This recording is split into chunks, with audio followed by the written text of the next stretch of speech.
കോഴിക്കോട് നിന്നും ചേതൻ സാജൻ കൂടി ചേരുന്നുണ്ട്. ചേതൻ, വിഷുവിനെ വരവേൽക്കാൻ ഒരുങ്ങിയിരിക്കുകയാണ് കേരളം. എന്തെല്ലാമാണ് കോഴിക്കോട്ടെ ഒരുക്കങ്ങൾ? വിശദാംശങ്ങൾ.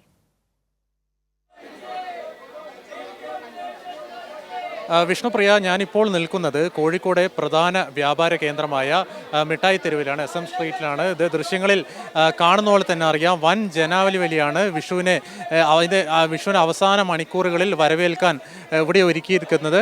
ആൾക്കാർ ഇങ്ങനെ കുതിച്ച് ഇത് സാധനങ്ങളൊക്കെ വാങ്ങാൻ വേണ്ടി വന്നുകൊണ്ടിരിക്കുന്ന ഒരു കാഴ്ചയാണ് നമ്മൾ കണ്ടുകൊണ്ടിരിക്കുന്നത്. കണിക്കൊന്ന, അതുപോലെ തന്നെ കണിവെക്കാൻ ആവശ്യമായുള്ള പച്ചക്കറി വിഭവങ്ങൾ, മറ്റ് സാധനങ്ങളും ഒപ്പം തന്നെ വസ്ത്രങ്ങൾ തുടങ്ങിയവ വേഗം തന്നെ വാങ്ങി വീട്ടിലേക്ക് പോകാനുള്ള ഒരു തയ്യാറെടുപ്പിലാണ്. അതിൻ്റെ ഒരു അവസാന ലാപ്പിലാണ്, വിഷു ആഘോഷത്തിൻ്റെ അവസാന ലാപ്പിലാണെന്ന് വേണം ഒരുക്കത്തിൻ്റെ നമുക്ക് കാണുവാൻ വേണ്ടി സാധിക്കുന്നത്. ധാരാളം കച്ചവട സ്ഥാപനങ്ങളൊക്കെ തിങ്ങി നിറഞ്ഞ പ്രദേശമാണ് ഇവിടെ മിഠായി തെരുവ്.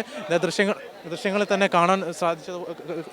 കാണാവുന്നതുപോലെ തന്നെ ഇതവിടെ നമുക്കറിയാം, വിഷ്ണുപ്രിയ, കോഴിക്കോട് എന്ന് കേട്ടാൽ ആദ്യം മനസ്സിൽ വരുന്ന കാര്യങ്ങളിൽ ഒന്നാണ് ഹലുവ എന്ന് പറയുന്നത്. ദൃശ്യങ്ങൾ കാണുന്ന തന്നെ ഒരു ഹലുവയുടെ കടയിലാണ് നമ്മളുള്ളത്.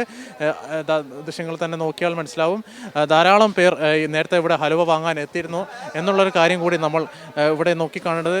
ഇവിടെ തന്നെ നമുക്ക് ഇവിടെ കച്ചവടക്കാരോട് തന്നെ നമുക്ക് അതിൻ്റെ കൂടുതൽ വിശദാംശങ്ങൾ ചോദിക്കാം. എങ്ങനെയുണ്ട് ഇത്തവണത്തെ കച്ചവടം? കച്ചവടം അടിപൊളിയാണ്, നല്ല ആളൊക്കെ ഉണ്ട്.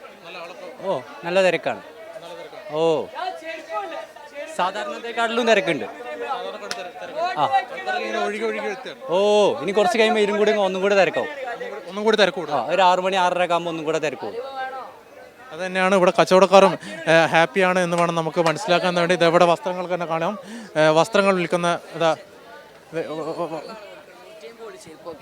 എല്ലാ മോഡലും വില കുറച്ച് കൊടുക്കണേ. വിഷുവിൻ്റെ ഓഫർ എല്ലാം 50% ഓഫർ കൊടുക്കണ മാതിരിയാണ്. 150 ചെരുപ്പ് കാലിയാക്കണേ. നോക്കിയോളി, ഫാഷൻ എന്നാണ് ഷോപ്പിൻ്റെ പേര്. നല്ലൊരു 50% മേലെ ഡിസ്കൗണ്ട് ഉണ്ടെന്നാണ് ഇവിടെ ഇപ്പോൾ കച്ചവടക്കാരൊക്കെ പറയുന്നത്. അത് വാങ്ങാനുള്ള കടയിൽ തന്നെ നല്ല ആൾക്കാരൊക്കെ ഇഷ്ടംപോലെ വന്നുകൊണ്ടിരിക്കുകയാണ്. അതിൻ്റെ ഇവിടെ ഒരുക്കങ്ങൾ തന്നെ കാണാം. ആൾക്കാർ കുതിച്ച് ഈ കടകളിലേക്കൊക്കെ പാഞ്ഞു വരുന്നൊരു കാഴ്ചയാണ് നമുക്ക് കാണാൻ സാധിക്കുന്നത്. നമുക്ക് ഇവിടെ നിൽക്കുന്ന ഏതാനും പേരോട് തന്നെ നമുക്ക് ചോദിക്കാം, എങ്ങനെയുണ്ട്? സാധനങ്ങളൊക്കെ വാങ്ങിയോ? ഓ, കിടിലോ. ഇനി എന്താ അടുത്ത പ്ലാൻ? വീട്ടിൽ പോകുന്നു, പടക്കം പൊട്ടിക്കുന്നു? നീ പടക്കം പൊട്ടിക്കുക, അതന്നെ, വേറെ ഒന്നുമില്ല. ഈ വിഷു ആഘോഷം അതിൻ്റെ ഏറ്റവും ഉഗ്രതയിൽ ആഘോഷിക്കുന്ന ഒരു മേഖല കൂടിയാണ് മലബാർ മേഖല. വൈകിട്ട് പടക്കം പൊട്ടിക്കൽ തുടങ്ങിയാൽ പുലരും വരെ പടക്കം പൊട്ടിക്കുന്ന, അവരെ ഉറങ്ങാതെ തന്നെ പുലരും വരെ പടക്കം പൊട്ടിക്കുന്ന ഒരു മേഖലയാണ്. അത്രത്തോളം ആഘോഷിക്കുന്ന ഒരാഘോഷമാണ് വിഷു. നമുക്കിവിടെ തന്നെ കാണാം, വിഷു പ്രേക്ഷകർക്ക് ദൃശ്യങ്ങളിൽ തന്നെ കാണാം, ധാരാളം പേരാണ് ഇവിടെ ഇപ്പോൾ ഒഴുകിയെത്തിയിരിക്കുന്നത്. നമുക്കിവിടെ തന്നെ ഒരു ചേട്ടനോട് ചോദിക്കാം, സാധനങ്ങൾ വാങ്ങിയിട്ട് വാങ്ങാൻ പോവുക. ഒരുക്കത്തിലാണ് എല്ലാവരും അവരെ മുഖം കണ്ടാൽ തന്നെ നമുക്കറിയാം, എല്ലാവരും അതിൻ്റെ ഒരു സന്തോഷത്തിലാണ്. സാധനങ്ങളൊക്കെ വാങ്ങി എത്രയും പെട്ടെന്ന് വീട്ടിൽ പോകണം. പിന്നീട് പടക്കം പൊട്ടിക്കുന്നു, അതുപോലെ തന്നെ പാചകം ചെയ്ത് ഭക്ഷണമൊക്കെ.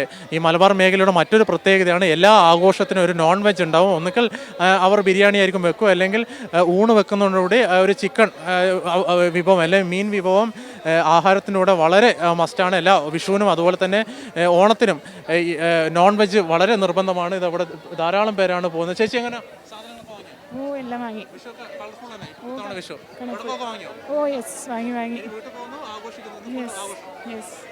എല്ലാവിധ അവരുടെ മുഖത്ത് തന്നെ നോക്കിയാൽ മനസ്സിലാവും, അവളെല്ലാവരും വളരെ സന്തോഷത്തിലാണ്. ഇനി കുറച്ച് മണിക്കൂർ കഴിഞ്ഞാൽ തിരക്ക് വളരെ കൂടും, അതിൻ്റെ ഒരു പാരമ്യത്തിലെത്തും. പിന്നീട് ഇത് സന്ധ്യക്ക് ശേഷം വിഷുവിന് പടക്കങ്ങളൊക്കെ പൊട്ടിക്കുന്ന ഒരു തിരക്കിലേക്ക് മലബാർ മേഖല കടക്കും. വിഷ്ണുപ്രിയ. ശരി, കോഴിക്കോട് നിന്നും ചേതൻ സാജനാണ് വിഷുവിൻ്റെ ഒരുക്കങ്ങളെക്കുറിച്ച് പറഞ്ഞത്. വിഷുവിനെ വരവേൽക്കാൻ ഒരുങ്ങിയിരിക്കുകയാണ് മലയാളികൾ എല്ലാവരും തന്നെ. അതുപോലെ തന്നെ ഒരുക്കങ്ങളെല്ലാം തന്നെ ഇപ്പോൾ അവസാന ഘട്ടത്തിലാണ്. വിപണികളെല്ലാം സജീവമാണ്. വിവിധ ബ്യൂറോകളിൽ നമ്മുടെ പ്രതിനിധികളാണ് ഇപ്പോൾ റിപ്പോർട്ടുകൾ പറഞ്ഞിരുന്നത്.